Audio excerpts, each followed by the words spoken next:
은혜 가운데 살아갈 수 있도록 인도하여 주시니 감사합니다. 우리가 예배드릴 수 있음이 얼마나 행복하고 감사한 일인지 다시 한번 깨닫게 하여 주시고, 이 시간에 드리는 예배를 통하여서 또 하나님께 영광 돌리는 귀한 시간이 되어줄 수 있도록 은혜를 베풀어 주옵소서. 감사합니다. 예수님의 이름으로 기도합니다. 아멘. 우리 찬송가 386장 함께 드리시겠습니다. 386장입니다.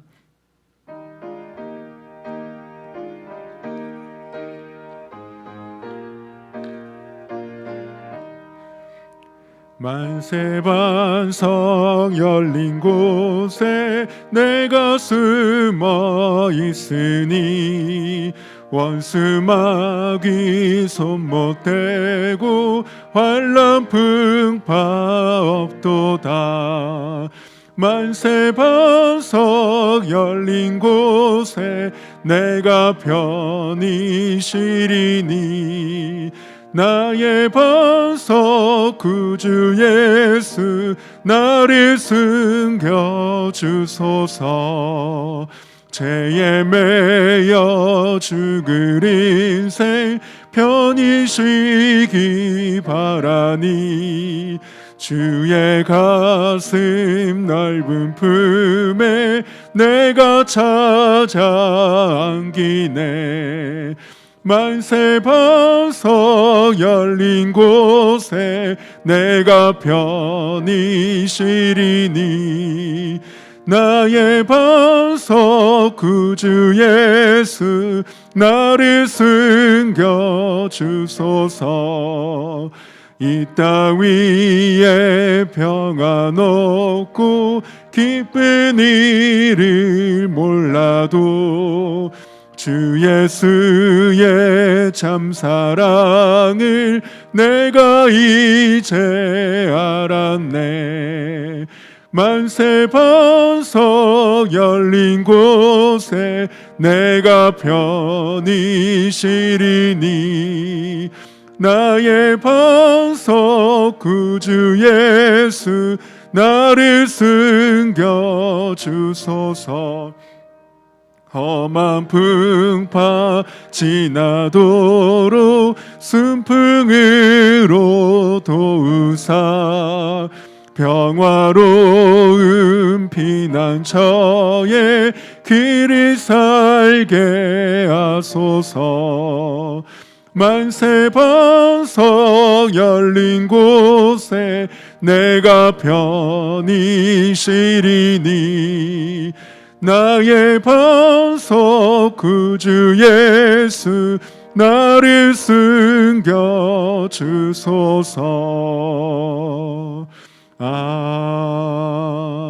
아멘.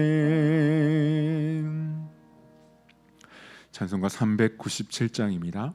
397장입니다.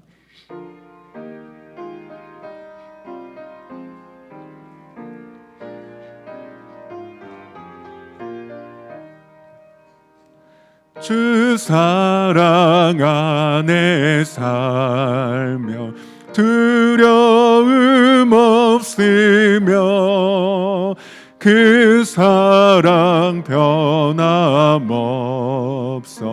늘 마음 편하다.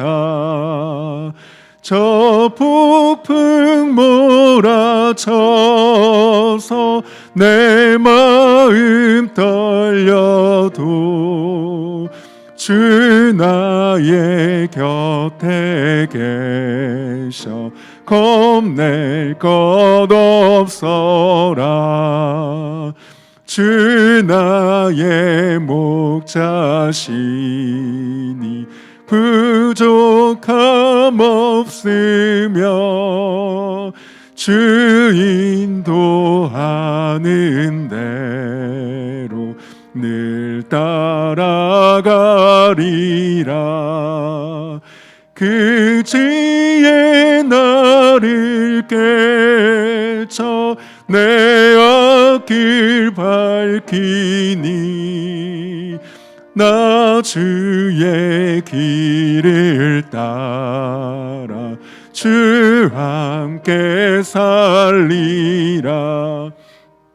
저 넓고 푸른 들 내 앞에 열리고 그 검은 구름 거쳐 새하늘 보인다.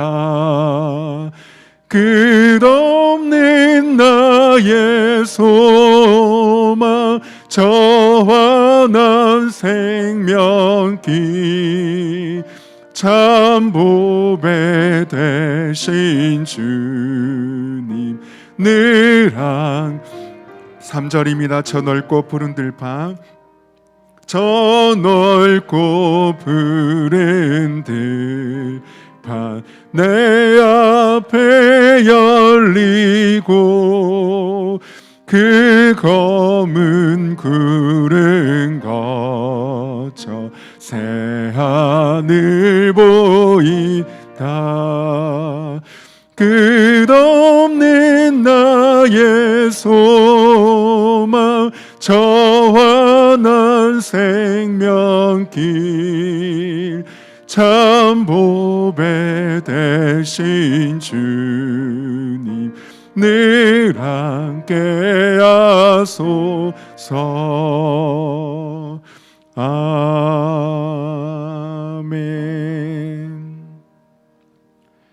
찬송가 431장입니다.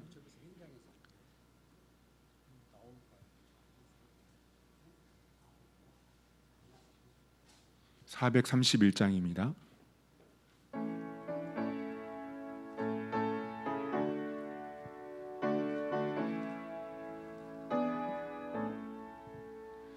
주 안에 기쁨 있네 주 안에 살자 주 안에 평안 있네 주 안에 살자 불안이 연기처럼 스며들어도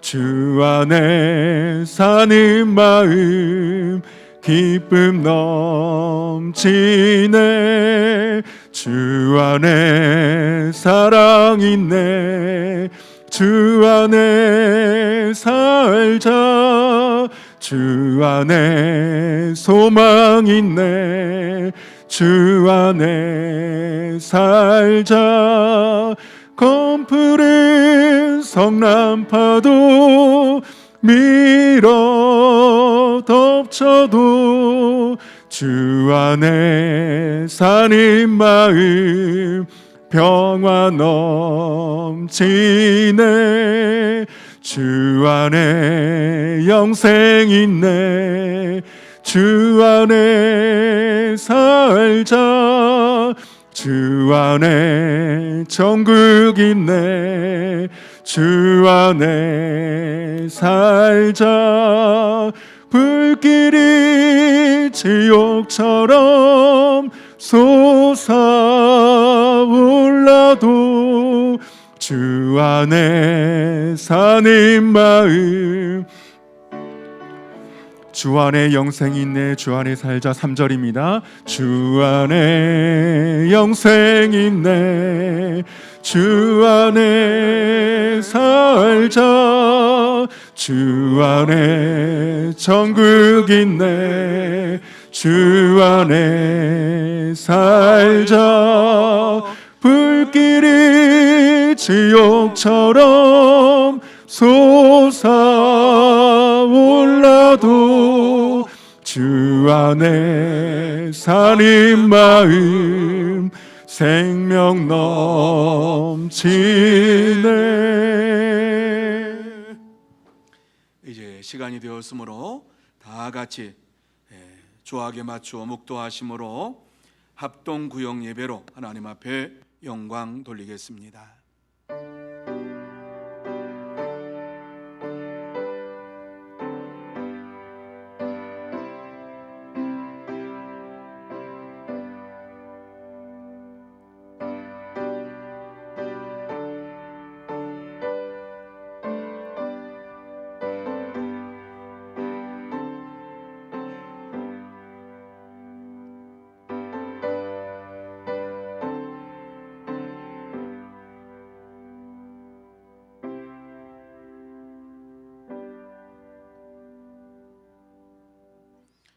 하나님은 우리의 피난처시오 힘이시니 환난 중에 만날 큰 도움이시라. 아멘. 거룩하신 하나님 아버지, 감사합니다. 하나님께서 저희들을 사랑하여 주시어서 이와 같이 어려운 가운데에도 주님 앞에 나와 우리의 몸과 마음과 정성을 다하여 예배드릴 수 있도록 은혜를 베풀어 주신 것을 진심으로 감사함을 드립니다. 하나님 아버지, 무더위가 지속적으로 이루어지고 있습니다. 또 장마가 이루어지고 있습니다. 하나님께서 다시 한번 은혜를 베풀어 주시어서 저희들의 건강을 지켜주시고 보호하여 주옵시고, 또 이 시간 하나님을 사랑하는 마음 가지고 주님 앞에 나와 싸우니 하늘의 문을 활짝 열어주시어서 신령한 은혜로 쏟아부어 주시기를 원합니다. 그러므로 이 시간 예배 가운데 거하시는 하나님 만나게 하시고, 또 하나님께 영광 돌리는 믿음의 생활 이루어가게 하시며, 하나님과 동행하며 하나님의 음성을 듣는 축복의 시간, 아름다운 복된 시간 되게 하여 주시옵소서. 하나님께서 처음 시간부터 마치는 시간까지 함께하여 주옵시고 은혜 내려주시옵기만을 간절히 바라오며 예수님의 이름으로 기원하옵나이다. 아멘. 다 같이 찬송 563장 같이 찬양합니다.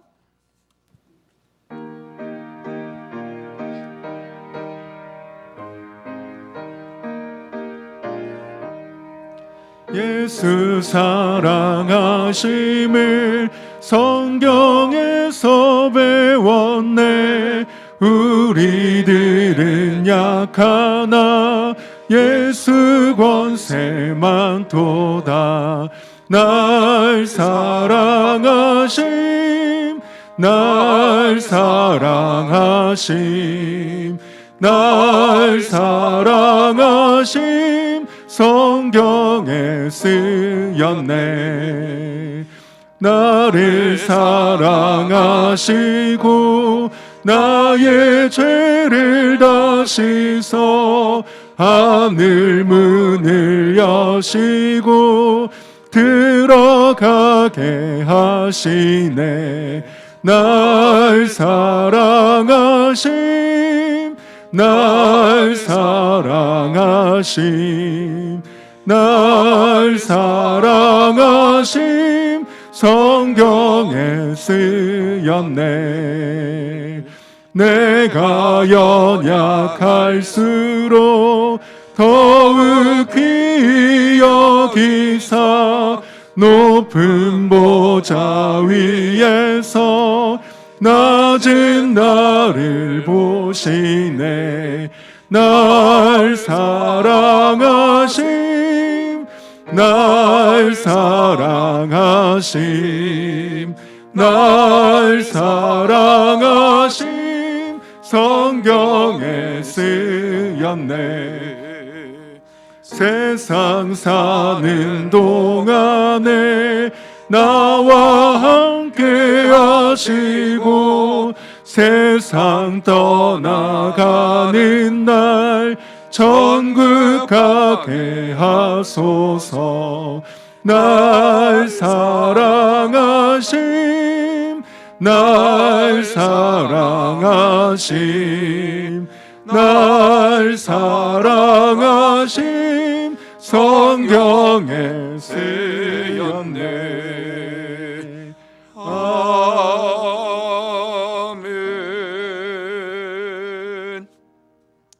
이 시간 윤성자 권사님 기도 인도해 주시겠습니다.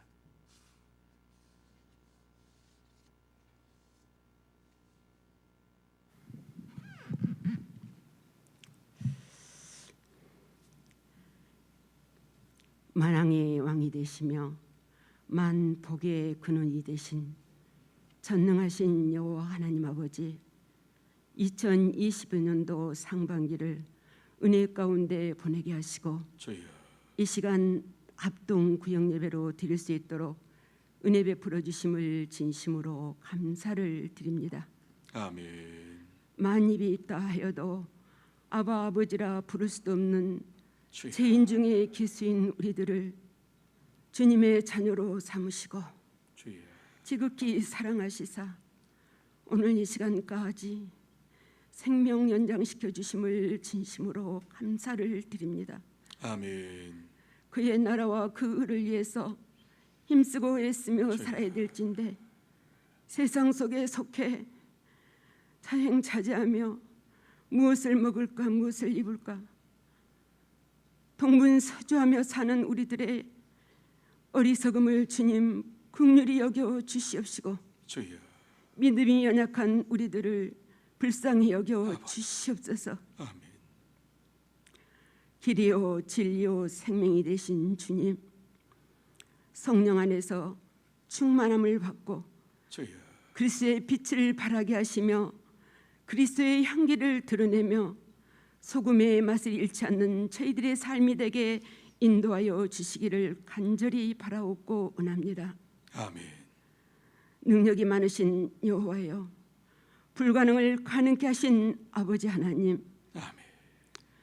코로나가 속히 종식되어서 정말로 신앙인으로서 활발하게 신앙생활을 할 수 있도록 역사하여 주시기를 간절히 바라옵고 원합니다.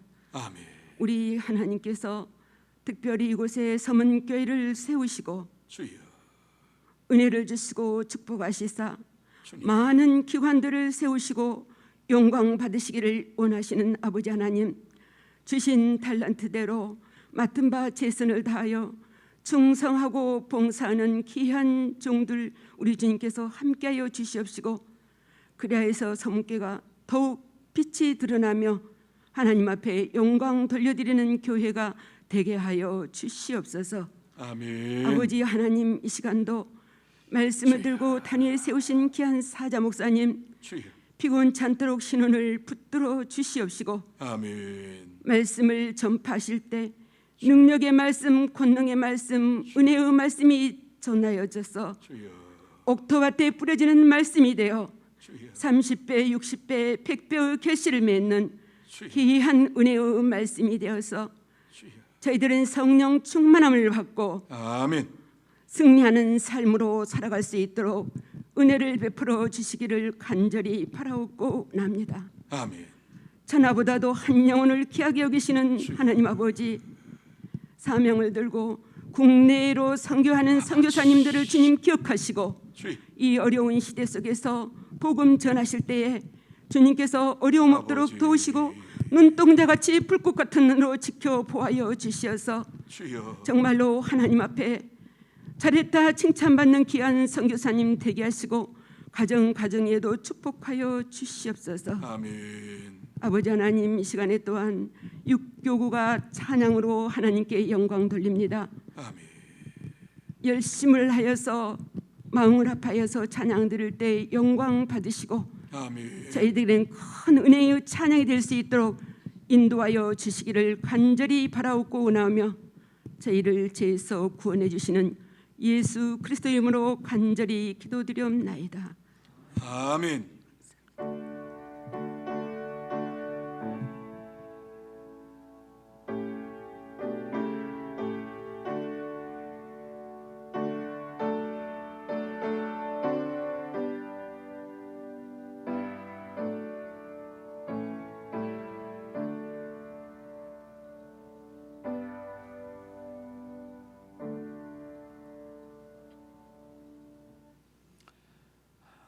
이 시간 하나님께서 우리에게 주시는 말씀은 마태복음 2장 13절에서 23절 말씀까지입니다.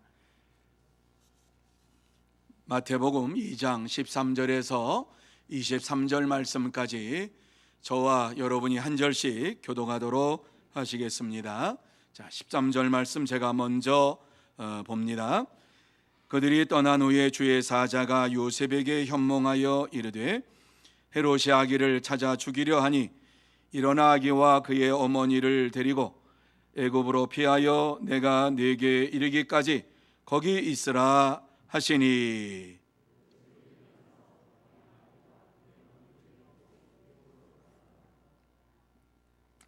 헤롯이 죽기까지 거기 있었으니 이는 주께서 선지자를 통하여 말씀하신 바 애굽으로부터 내 아들을 불렀다 함을 이루려 하심이라.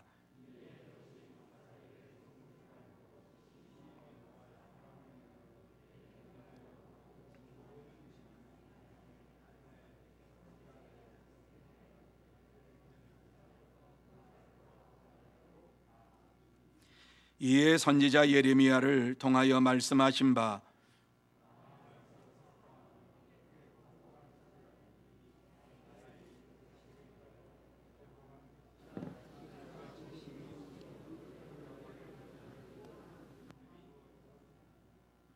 헤롯이 죽은 후에 주의 사자가 애굽에서 요셉에게 현명하여 이르되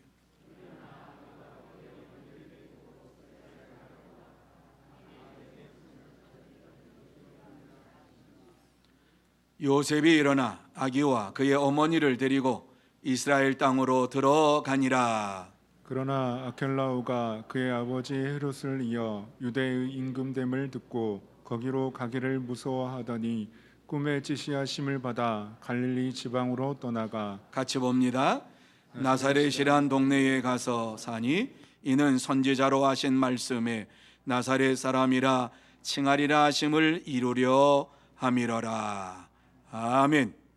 이 시간 6교구 하나님 앞에 찬양으로 영광 돌리겠습니다.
아멘.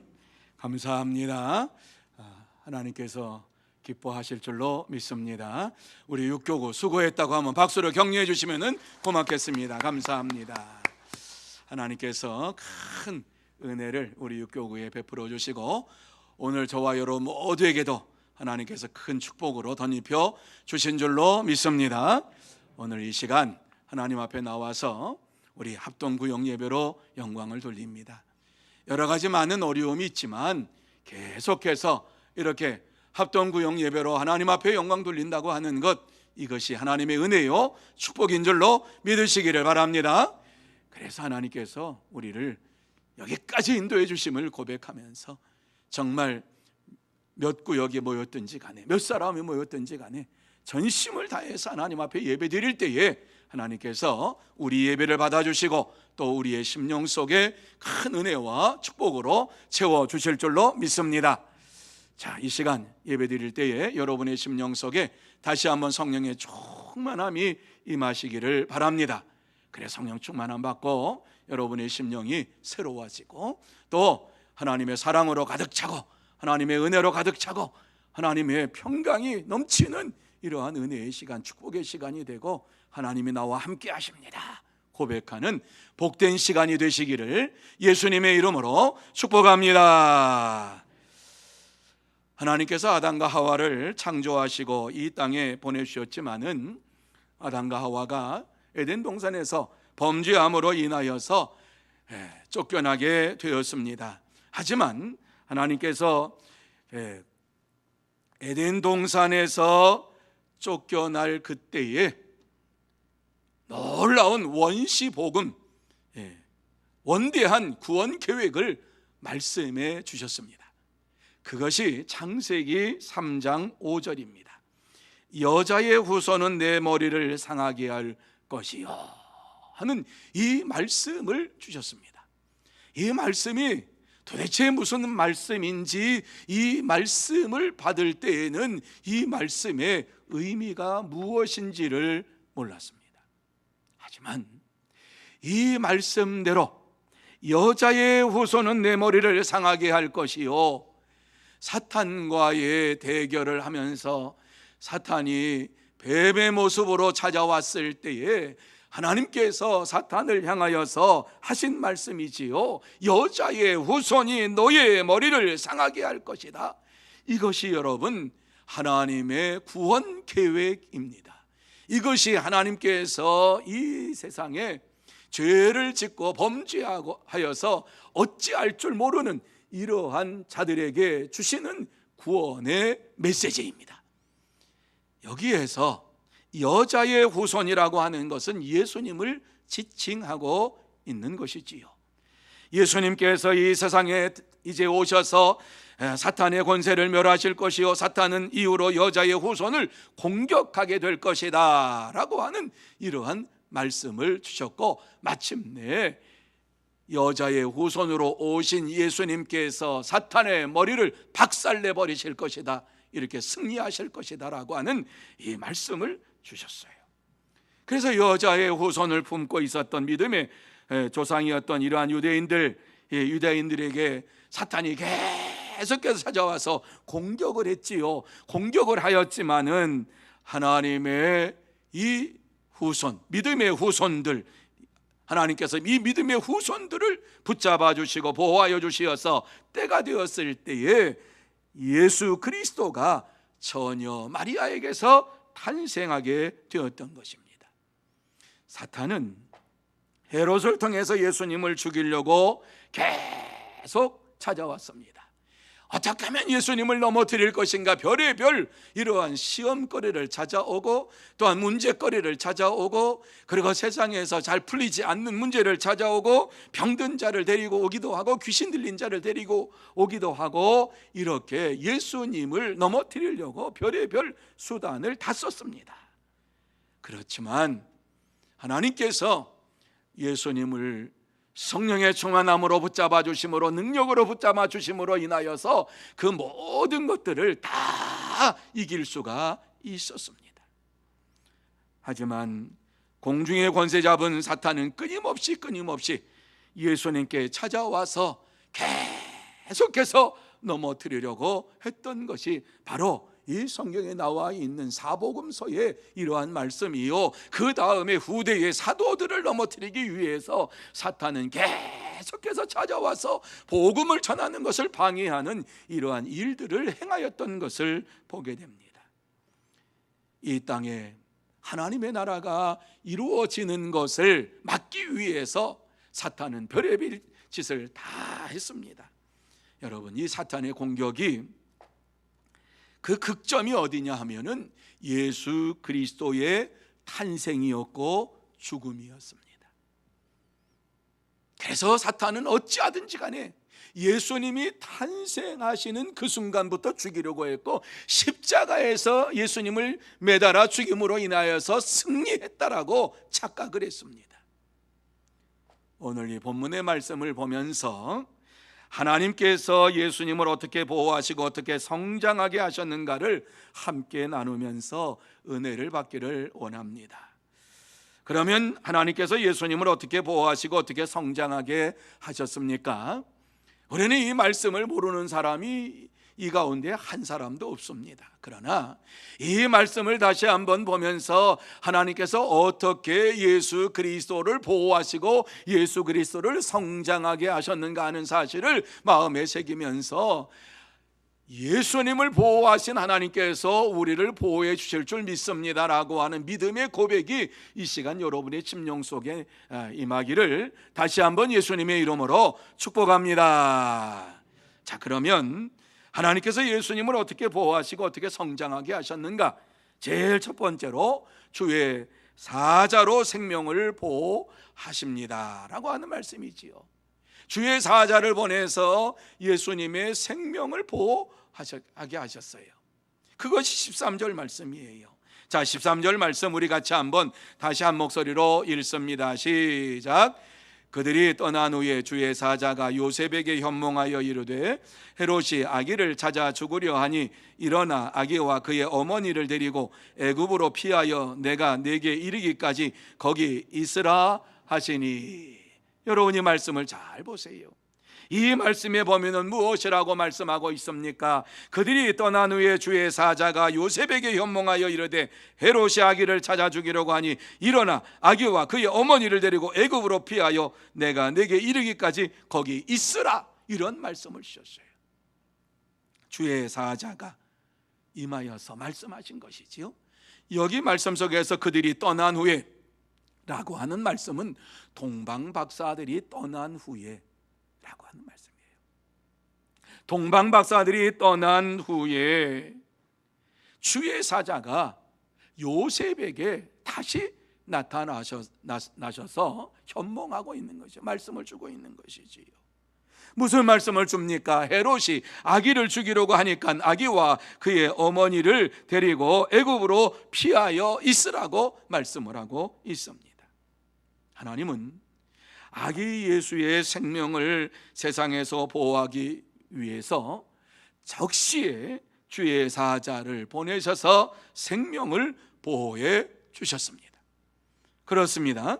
하나님은 주의 사자를 통해서 죽음의 자리에서 피하도록 말씀하시고 생명을 보호하시는 하나님이신 것을 우리에게 말씀해 주고 있습니다.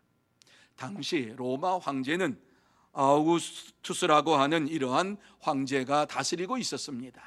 그런데 이 황제에게 골칫거리 하나가 있습니다. 그것은 유대인이었습니다. 유대인은 아주 논리적이고 말을 참 잘합니다. 그러니까 뭐 툭 하면은 황제에게 이제 서신을 보내가지고 뭐 이렇고 저렇고 이렇고 뭐 그러니까는 이 이스라엘 땅을 갖다가 하면서 뭐 이렇게 해달라 저렇게 해달라고 이제 아우구스투스에게 별의별 얘기를 다 했습니다. 유대인 그러면 아우구스투스가 아이고 또 유대인이야 할 정도로 골치가 아픈 이러한 민족이었지요. 그런데 이 민족을 어떻게 하면 좋을까? 그러다가 분봉왕을 세우기로 해가지고 헤롯을 왕으로 세워가지고 그 유다 지역을 다스리게 했지요. 그런데 이 헤롯이 분봉왕으로 왔는데 유대인들은 그를 왕으로 인정하지를 않았습니다. 왜 왕으로 인정하지 않았냐 하면은 왕이라고 하면은 유대 민족 가운데에 유다 자손 속에서 일어나야만 되는데 이 헤롯은 에돔 사람이었어요. 에돔 사람. 그러니까 에돔 사람이 와가지고 에돔 사람이 이 헤롯이 굉장히 정치적이고 권모술수가 아주 뛰어난 사람입니다. 그러니까는 아우구스트 황제에게 가가지고 그러한 골칫거리를 내가 맡을 테니까 나에게 이 분봉왕 자리를 달라고 이렇게 간청을 해가지고 그 왕위를 얻은 사람입니다. 여러분, 정치적으로 말을 잘하지 않으면 이것 얻을 수가 없어요. 황제에게 가서 언제든지 가가지고 황제의 마음을 시원하게 해주면서 황제에게 내가 당신의 골칫거리를 깨끗하게 해결해 줄 테니까 나에게 유대의 왕으로서 이와 같이 분봉왕으로 나를 주시면, 허락하시면 내가 가서 잘 다스리고 세금 잘 걷어낼 테니까 나를 글로 보내달라고 이렇게 해가지고 아우구스도 황제가 헤롯을 보냈지만은 헤롯이 에돔 사람이었기 때문에 칭찬을 듣지 못했어요. 사람들이 그를 지지하지 않았어요. 왕으로 왔지만 왕 취급을 하지 않았어요.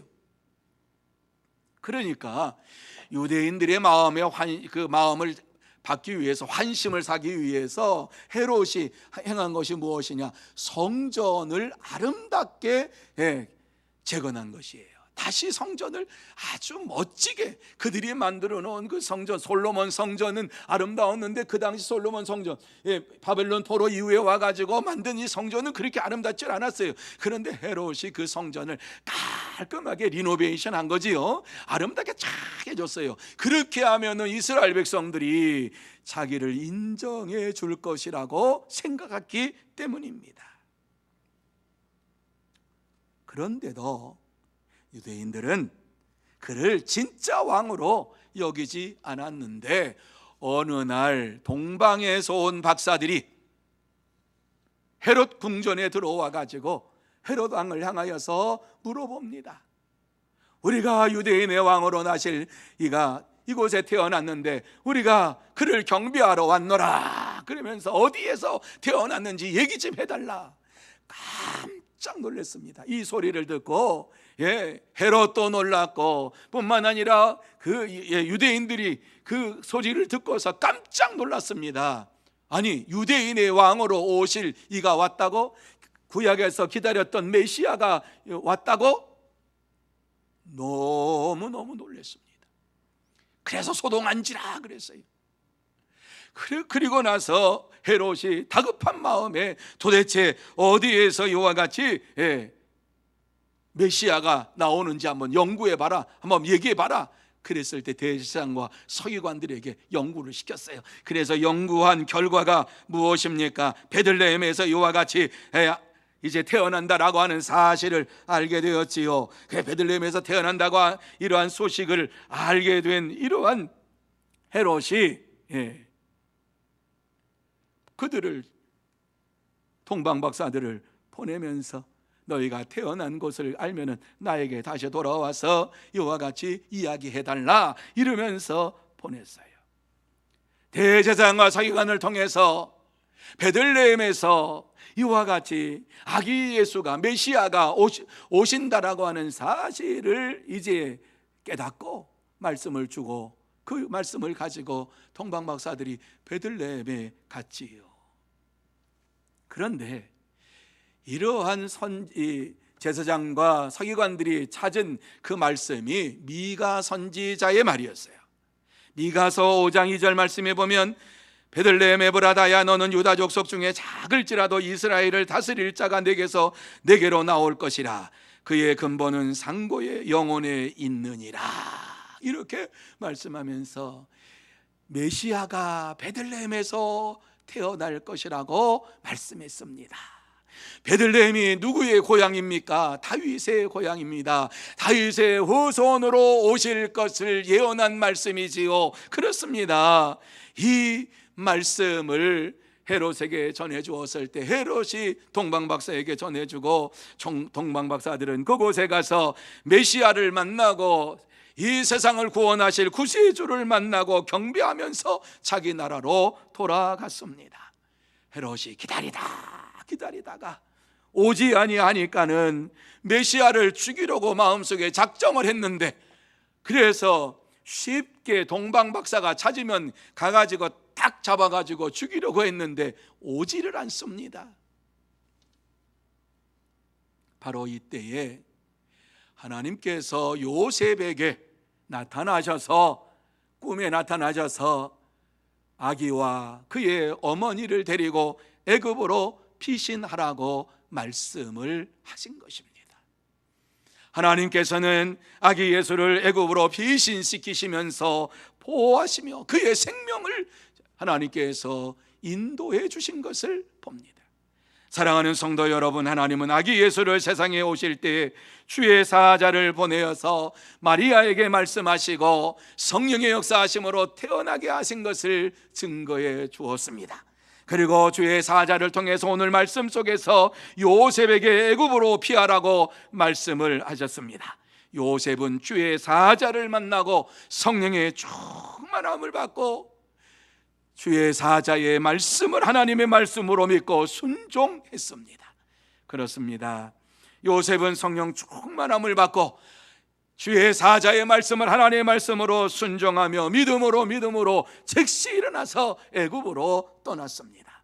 그러므로 저와 여러분 모두 다 하나님께서 오늘 우리에게 주시는 이 말씀을 마음에 새기면서 즉시 믿음으로 행동으로 옮기는 복된 성도 여러분들이 다 되시기를 예수님의 이름으로 축복합니다.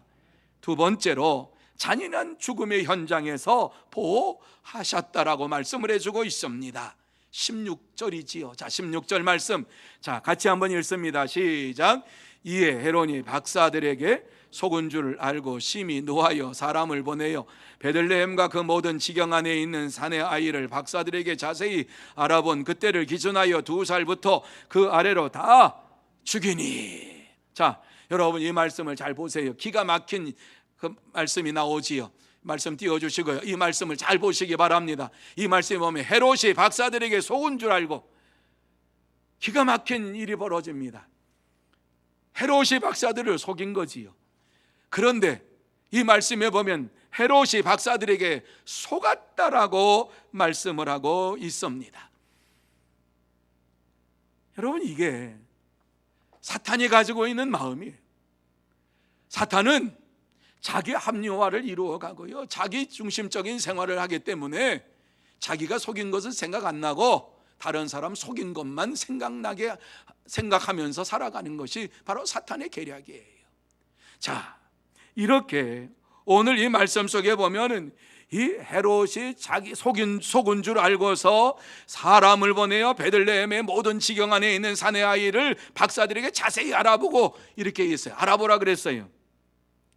한마디로 말씀을 드려서 메시아를 죽이려는 명령을 내리기 전에 메시아가 누군지 모르니까 박사들에게 동방박사가 온 그때부터 지금까지 그것을 자세히 얘기해가지고 베들레헴에서 태어난 아이가 언제 태어났는지 한번 살펴보고 연구해보고 얘기해라. 그러니까 두 살 정도 그 아래의 아이들이 아마 그 중에 메시아가 있지 않겠는가. 그래서 두 살 아이 밑에 있는 아이들을 다 죽였다라고 하는 이러한 말씀을 하고 있는 것이지요. 사탄은 생명을 끊는 일에 있어서 두려워하지 않는 자들이에요. 자기를 대적하고 대항하는 이러한 것에 있어서 어떤 사람이 있는지 죽일 수 있는 것이 사탄의 이러한 모습이에요.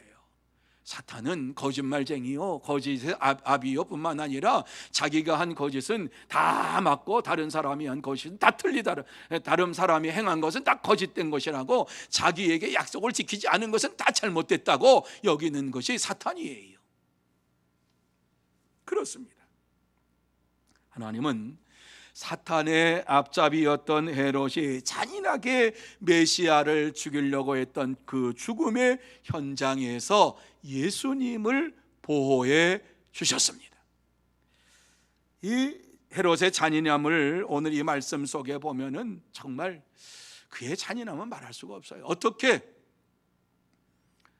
베들레헴에 있는 이 2살 이하의 아이를, 그 지경에 있는 아이를 다 죽이라고 말할 수가 있습니까?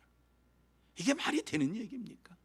진짜 왕이라고 하면 그가 이 이스라엘의 왕이라고 하면 이스라엘 백성들의 이러한 생명을 죽이라고 말할 수 있습니까?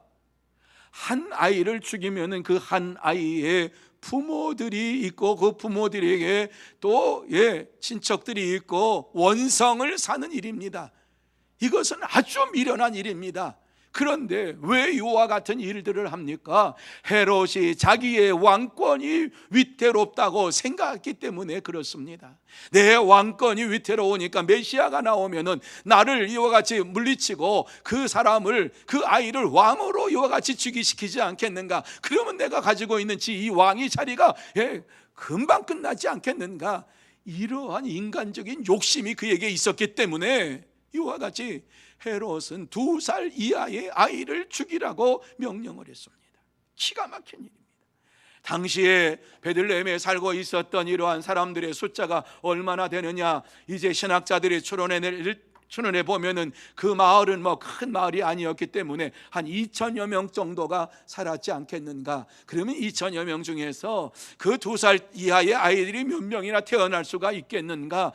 대략 한 20여 명 정도가 태어날 수 있지 않겠느냐, 이렇게 얘기를 하고, 이 2살짜리 이하의 아이라고 하는 것은 20명 이상이 될 수도 있고요.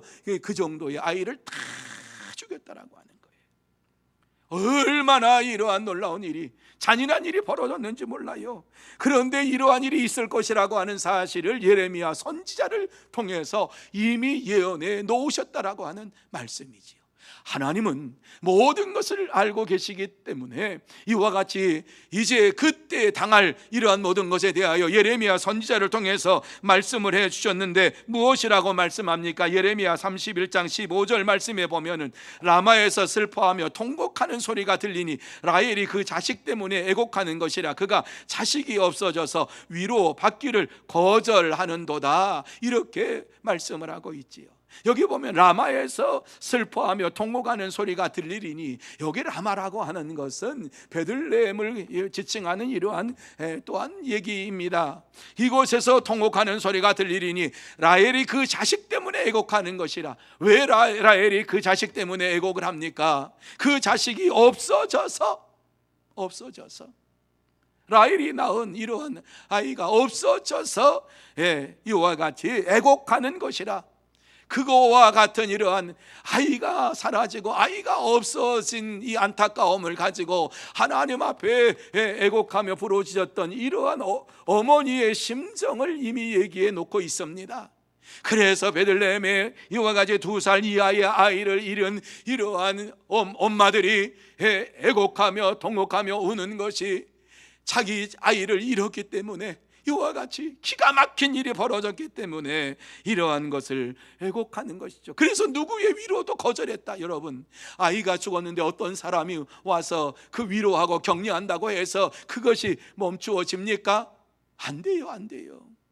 내 자식이 죽었는데 누가 와서 위로한다고 그것이 위로의 말이 나에게 힘이 되겠습니까? 안 되지요. 자식을 앞서 보낸 이러한 우리 여러분들이 많이 있으시지요. 누가 와서 위로합니까? 위로 안 해요. 그 위로의 말을 준다고 위로가 됩니까? 안 돼요.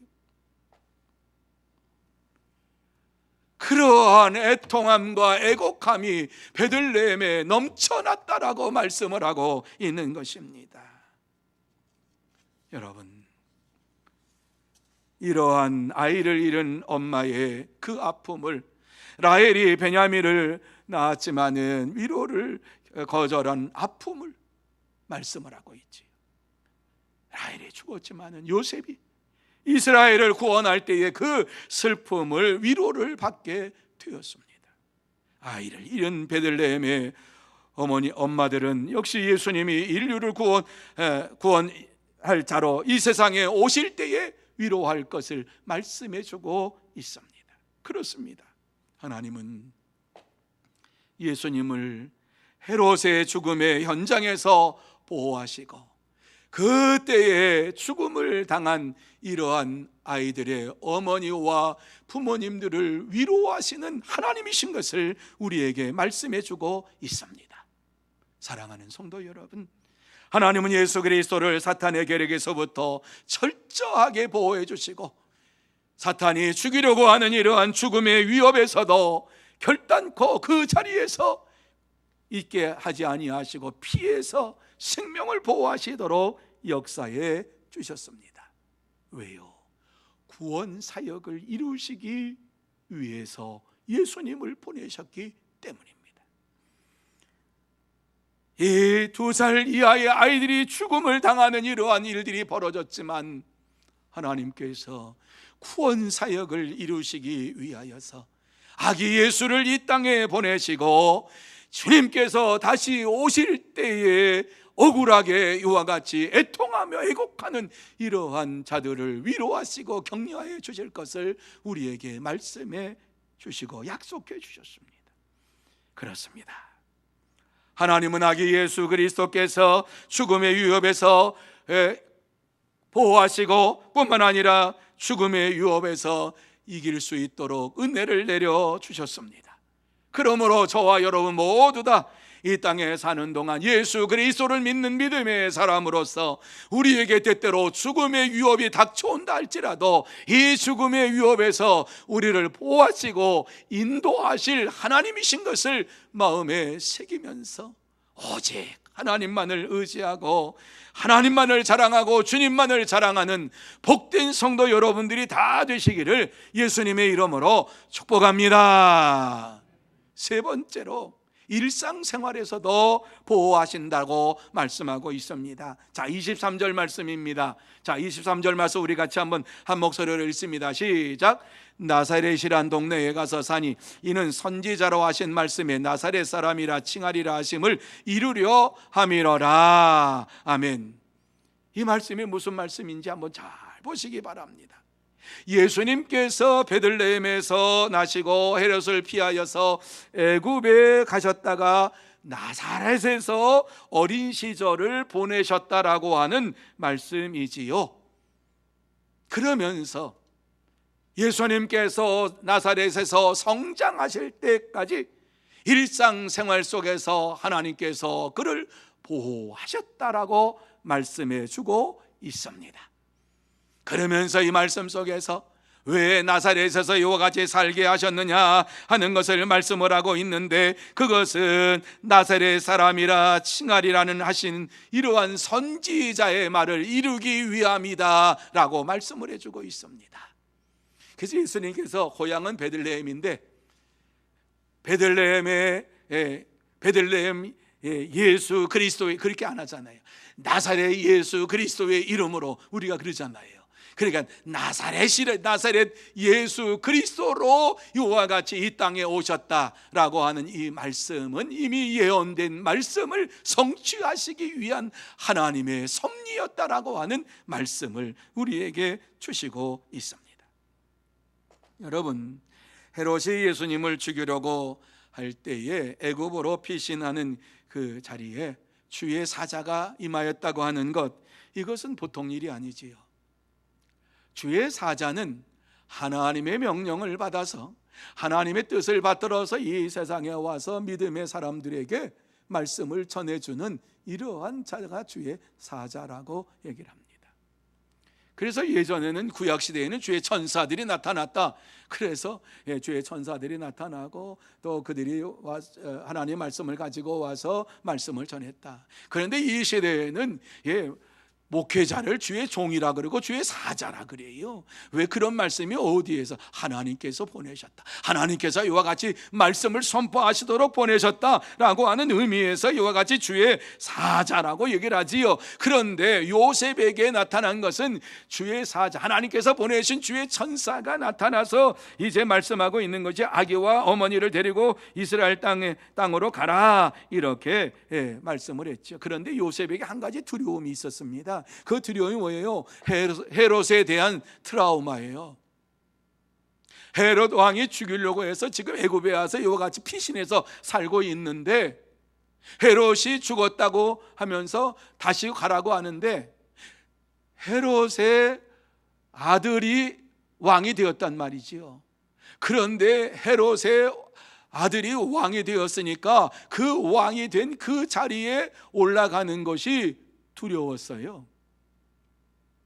인간적으로 두려웠어요. 가면 또 다시 또 피신해야 되는 것 아닌가? 그런데 헤롯에게 세 아들이 있었어요. 참 이 세 아들이 있었는데 이 세 아들에게 헤롯이 죽으면서 그들에게 이스라엘을 다스릴 이 지경을 다 분배해 줬어요. 이 세 아들들에게. 그런데 이 유다 지역, 이 예루살렘 중심으로 이루어진 이러한 유다와 그 사마리아 요 지역은 누가 다스렸느냐? 첫째 아들인 아켈라오라고 하는 이러한 헤롯이 다스렸어요. 아켈라오라고 하는 아들, 첫째 아들이 다스렸어요. 뿐만 아니라 갈릴리와 이 베레아 지역에, 이 지역에는 갈릴리 호수 중심 이 지역에는 누가 다스렸느냐? 둘째 아들 안디바라고 하는 안디바 헤롯이 거기를 다스렸어요. 그리고 이 북쪽 저 위에 나사렛 동네, 그 북쪽 동네를 누가 다스렸냐 하면 셋째 아들이었던 빌립 헤롯이 다스렸어요. 그런데 그 중에서 누가 제일 성품이 좋으냐? 빌립이 제일 좋아요. 그래서 이 빌립이 자기 큰형에게 자기 와이프를 빼앗기고도 말도 못한 사람이 빌립이에요. 그 보냈단 말이에요. 야, 보내. 그러니까 자기 아내를 보낼 정도로 빌립은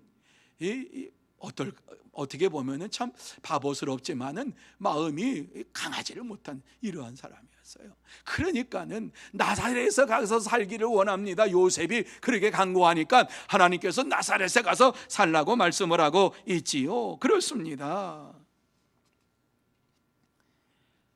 갈릴리로 올라가서 살라고 하는 말씀을 들을 때, 이스라엘로 다시 올라가라고 하는 말씀을 들을 때에 헤롯이 또 무슨 짓을 할까봐, 아켈라오는 또 아주 포악해요. 그런데 아켈라오가 또 어떻게 무슨 짓을 할까봐 나사렛에 가서 살기 원합니다. 그래도 마음이 좋은 빌립이 다스리고 있는 그곳에 살기를 원합니다. 뿐만 아니라 나사렛은 고향이잖아요. 그 고향에 가서 살기를, 베들레헴이 고향이지만은 나사렛에서 요셉도 살았고 마리아도 그곳에서 살았거든요. 그러니까 그곳에 가서 살기를 원합니다. 이렇게 말씀을 한 것이에요. 그곳에 살게 되었어요. 여러분, 나사렛이라고 하는 곳은요 아주 비천한 곳이에요. 이곳은 유다인들보다 이방인들이 더 많이 살았던 곳인데 성지순례하면서 나사렛을 가봤어요. 나사렛에 예수 믿는 사람들이 많아요. 지금도 유대인들 가운데 예수 믿는 사람들이 참 많이 사는 지역이에요. 그런데 당시에 로마 군대가 와가지고 어디에서 진을 쳤느냐? 이 나사렛에서 진을 쳤어요. 그러니까 여기 이방인들이 더 많이 살고 유대인들보다 이방 사람들이 더 많이 살고 있는 이러한 지역이기 때문에 이 나사렛이라고 하는 지역은 아주 천한 지역이고, 그리고 그것은 잘 못 사는 사람들이 사는 지역이에요. 그래서 나사렛에서 무슨 천한 것이 나오겠느냐 이렇게 말씀을 하신 이유도 그거예요. 나사렛은 뭐 별 볼 일 없고, 아무리 생각해 거긴 선지자가 나오는 곳이 아니다. 나사렛에서 선지자가 나왔던 말이 없다 이렇게 얘기했기 때문에 나사렛은 아주 비천한 곳이에요. 왜 이와 같이 비천한 곳에서 예수 그리스도가 살게 하셨는가? 여러분, 이게 하나님의 섭리죠. 누구에게 알려지지 아니하고 누구가 소문을 듣고 찾아오지도 못하는 그곳에 무슨 메시아가, 그곳에 무슨 이 땅을 구원할 구세주가 그곳에 나실 것이라고, 그곳에서 생활할 것이라고 누가 생각을 합니까? 아무도 생각 안 해요. 나사렛이라고 하는 이러한 천박한 도시에서, 천박한 동네에서 예수 그리스도께서 자라나셨다. 여러분, 이것은 또 깊은 의미가 있어요. 연약한 자를 들어서 강한 자를 부끄럽게 하시는 하나님이신 것을 우리에게 말씀해 주고 있지. 나사렛 이곳에서 하나님께서 예수 그리스도를 보호하시고 30세가 될 때까지 일상생활 속에서 그가 메시아인지 그리스도이신지 모르고 그냥 살게 하셨어요. 동네 사람 같이 산 거예요. 그리스도께 함께 산 거예요. 여러분, 심지어 가족까지도 마리아와 요셉만이 예수님께서 성령의 역사하심 속에서 태어나셨다라고 하는 사실을 알지, 그의 동생들은 몰라요. 그러니까 형이 자꾸 돌아다니면서 하니까는 뭐라 그럽니까? 형이 진짜 메시아면, 구세주로 왔으면 6월절이 가까웠을 때 예루살렘에 올라가서 말씀을 한번 딱 막 선포하라고, 내가 메시아라고, 그러면 사람들이 다 믿을 거 아니냐고 이렇게까지 했어요. 그러니까 가족들도 몰랐어요. 그 주위의 사람들도 몰랐어요. 하나님께서 예수님을 이와 같이 일상생활 속에서 감추어 주시고 보호하시면서 구속 사역을 이루실 때까지 그를 끝까지 보호하시면서 붙잡아 주셨어요. 이게 하나님의 섭리, 하나님의 섭리예요. 혹시라도 누가 이러한 소식을 알았다고 하면 엘리사벳이 알지요. 그러니까 엘리사벳이 이미 예수님이 태어난 걸 알고 있죠. 어떻게 태어났는지 다 알고 있어요. 소문이라도 난다면 엄청난 일이 벌어지고 구원사에게 다 무너져 버리는 거예요. 사랑하는 성도 여러분, 예수님께서 어린 시절에 나사렛에서 살게 된 것까지도 하나님께서 섭리하시면서 일상생활 속에서 하나님은 예수 그리스도를 보호하시고 구원해 주셨어요. 하나님은 예수님이 사람의 눈이 띄지 아니하도록 아무도 관심 갖지 아니한 이곳에서 일상생활을 하면서 30세까지 성장하게 하시면서 하나님의 구원 계획을 이루시기 위해서 역사하셨던 것을 보게 됩니다. 그렇습니다. 하나님은 예수님의 어린 시절부터 장성하여 구속 사역을 시작할 때까지 일상생활 속에서 찾아오셔서 보호하시고 함께 하셨습니다. 그러므로 저와 여러분 모두 다 하나님께서 예수님을 일상생활에서 보호하셨던 것처럼 예수를 믿는 저와 여러분 모두 다 일상생활에서 보호해 주시고 인도해 주실 것을 믿고 믿음으로 생활하는 복된 성도가 되시기를 예수님의 이름으로 축복합니다. 이제 말씀을 마무리합니다. 이 시간 하나님께서 우리에게 꼭 하시고 싶은 말씀이 무엇입니까? 이 말씀을 보면서 우리가 꼭 알아야 될 말씀, 하나님께서 우리에게 원하시는 말씀이 무엇입니까? 예수님께서 세상에 오셨다라고 하는 사실을 분명히 알고 구약의 약속을 이루시기 위해서 오셨다고 하는 사실을, 메시아로 오셨다는 사실을 알고 예수님을 사랑하는 하나님의 사람이 되라고 말씀하고 있습니다. 예수님께서 이 세상에 오신 것을 자랑하지 못하고 살아가는 이러한 자들이 얼마나 많이 있습니까?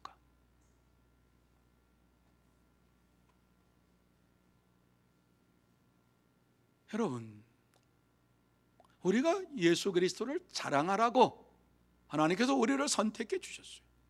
뽑아 주셨어요. 일꾼 삼아 주셨어요.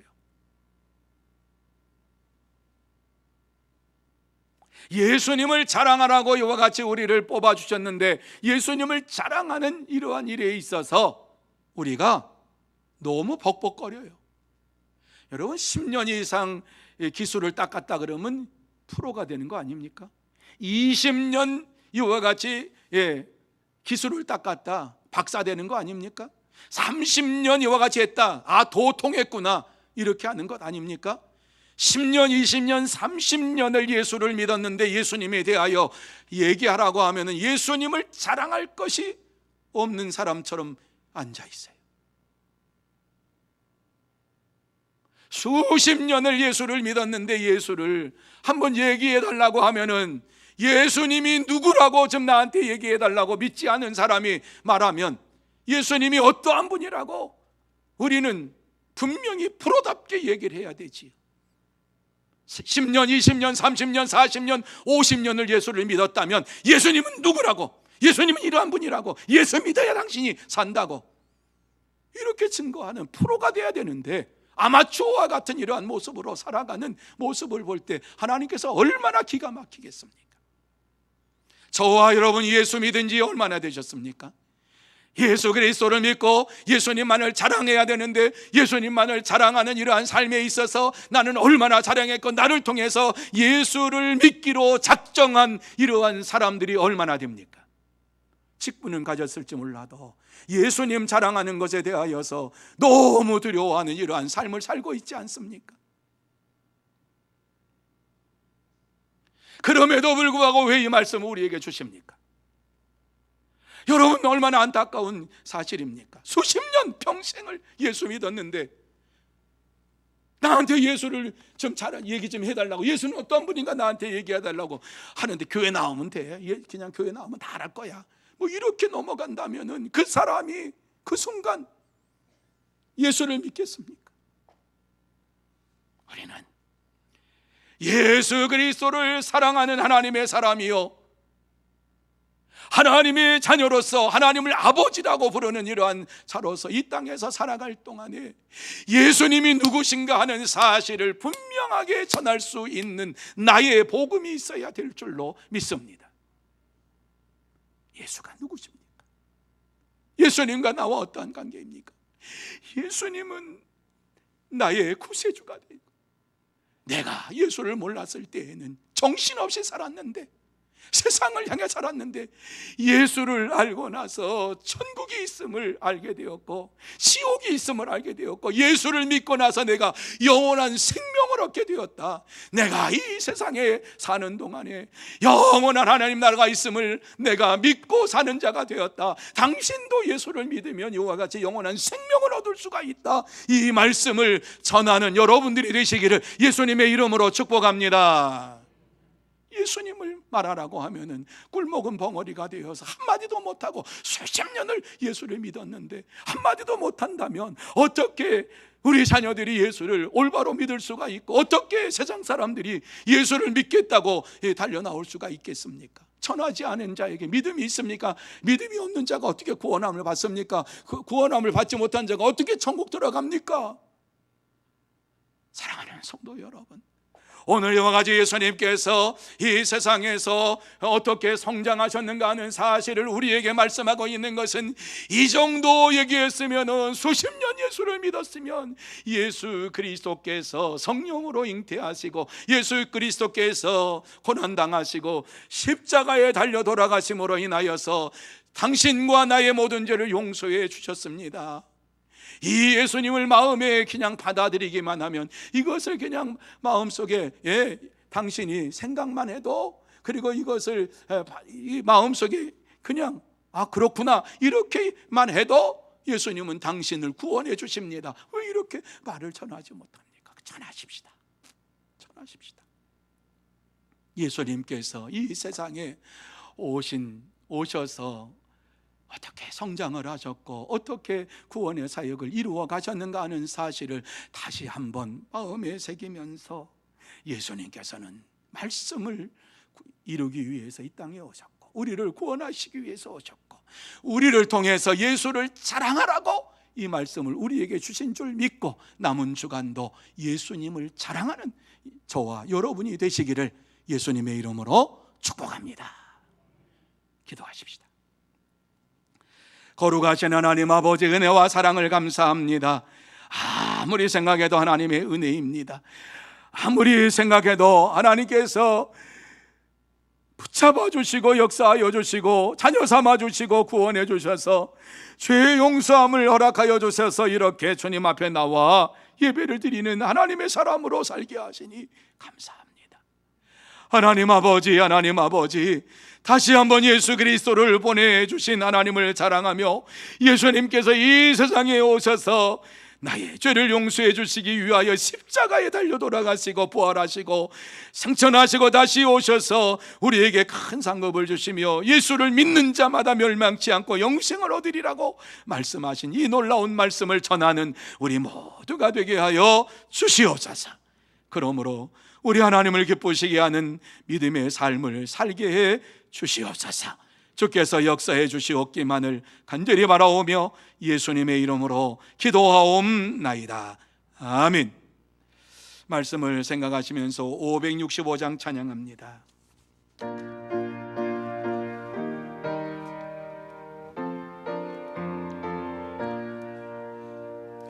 예수께로 가면 나는 기뻐요. 걱정 근심 없고 정말 즐거워. 예수께로 가면 나는 기뻐요. 나와 같은 아이 부르셨어요.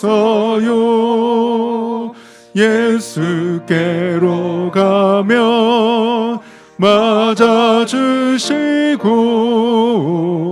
나를 사랑하사 용서하셔요. 예수께로 가면 나는 기뻐요. 나와 같은 아이 부르셨어요. 예수께로 가면 손을 붙잡고 어디서나 나를 인도하셔요. 예수께로 가면 나는 기뻐요. 나와 같은 아이 부르셨어요.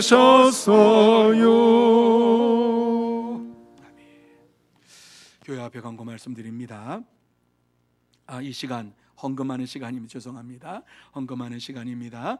이제 김춘호 장님 나오셔서 선교 보고하시고 또 헌금하는 시간 갖도록 하시겠습니다.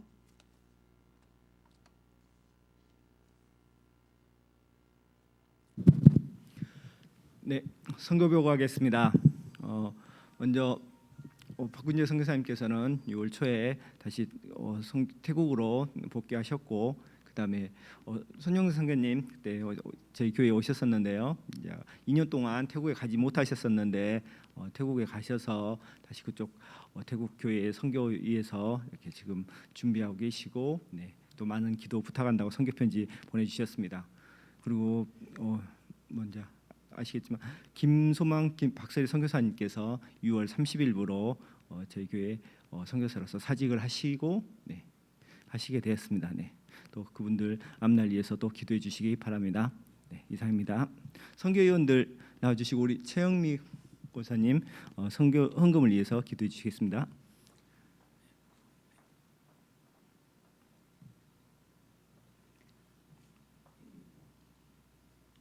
헌금위원들 빨리 나오시기 바랍니다.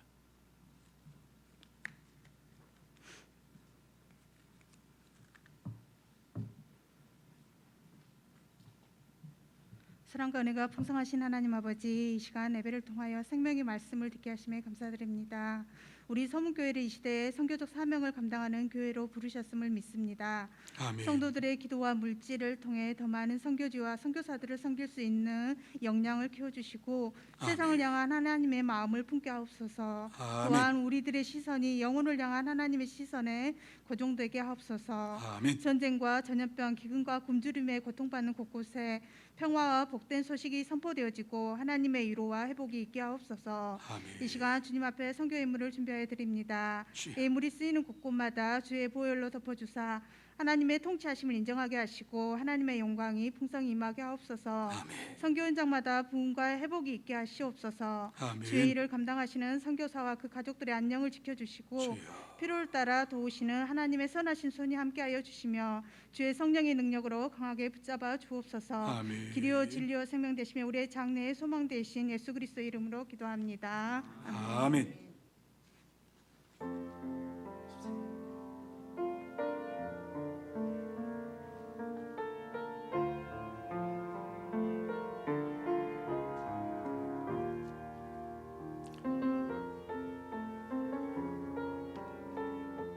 헌금하시면서 들으시기 바랍니다. 우리가 협력 선교를 하고 계시는 우크라이나의 김병범 선교사님은 지금 피신해서 이와 같이 이웃 지금 나라에서 계속해서 우크라이나에서 나온 이러한 성도들을 돌보고 있는 가운데 있습니다. 이를 위해서 여러분 기도를 많이 해주시기를 바라고, 또 김병명 선교사님 그 사모님이 우크라이나 분이시기 때문에 그분은 왔다 갔다 할 수 있답니다. 그래서 그분이 가서 필요한 것들을 전달해주고 또 나오고 하는 이러한 사역을 한답니다. 그런데 계속해서 폭격이 이루어지기 때문에 아무 어려움 없도록 여러분이 기도를 좀 해주시면 고맙겠습니다.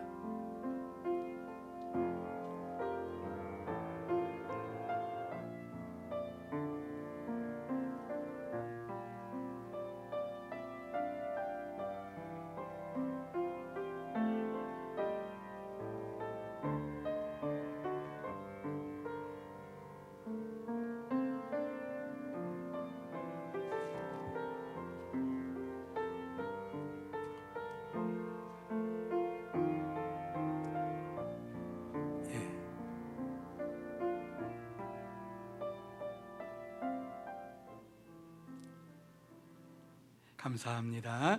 귀한 분들이 귀한 예물을 봉헌하셨습니다. 같이 한번 기도드리고 축도하고 마치도록 합니다. 광고 말씀 먼저 드리죠. 죄송해요. 자꾸 이게 오래간만에 합동구역 예배 드리니까 이래요. 네, 광고 말씀 먼저 드리고 봉헌 예물 기도하고 축도하고 마치겠습니다. 내일 목요전도대 계속 이루어집니다.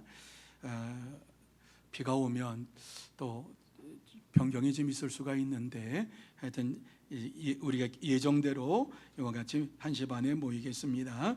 전교인 새벽기도회가 7월 1일 금요일 날 이곳에서 있습니다. 기도는 김춘호 장로님 그리고 김동규 안수집사님 박순덕 권사님 되시겠습니다. 준비하시기 바라고요. 구역장 권찰 기도회가 7월 1일 금요일 날 오전 10시 30분에 미두몰에서 있습니다. 또 직분자 헌신 새벽 기도회가 7월 2일 토요일 날 오전 5시에 미두몰에서 있습니다.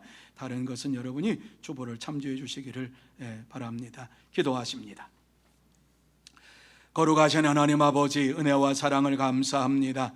하나님께서 저희들을 사랑하여 주시고 붙잡아 주시고 은혜 가운데에 이 저녁에 주님 앞에 나와서 예배드릴 수 있도록 역사해 주신 것 감사를 드립니다. 특별히 합동구역 예배로 이렇게 하나님 앞에 영광을 돌렸습니다. 하나님 아버지, 아직 여러 가지 많은 것들이 우리의 모임을 막고 있습니다. 하지만 하나님께서 여기까지 인도해 주셨사오니 이제 하나님께서 역사하여 주시옵시고 온 구역 식구들이 다 나와서 하나님 앞에 영광 돌리며 찬양을 드리는 아름다운 합동구역 예배가 되게 하여 주옵소서. 이 시간 하나님 앞에 귀한 예물을 봉헌하는 심령들이 있습니다. 기억하여 주옵시고 하늘의 문을 활짝 열어주시어서 신령한 복으로 채워주시고 땅의 복으로 채워주옵소서.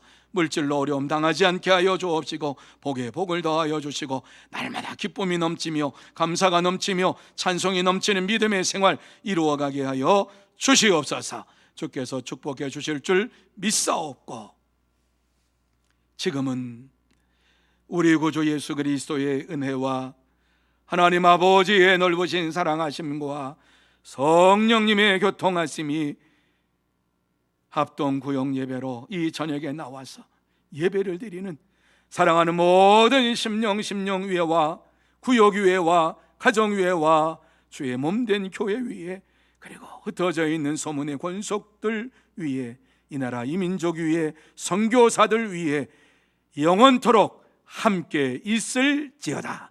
아멘.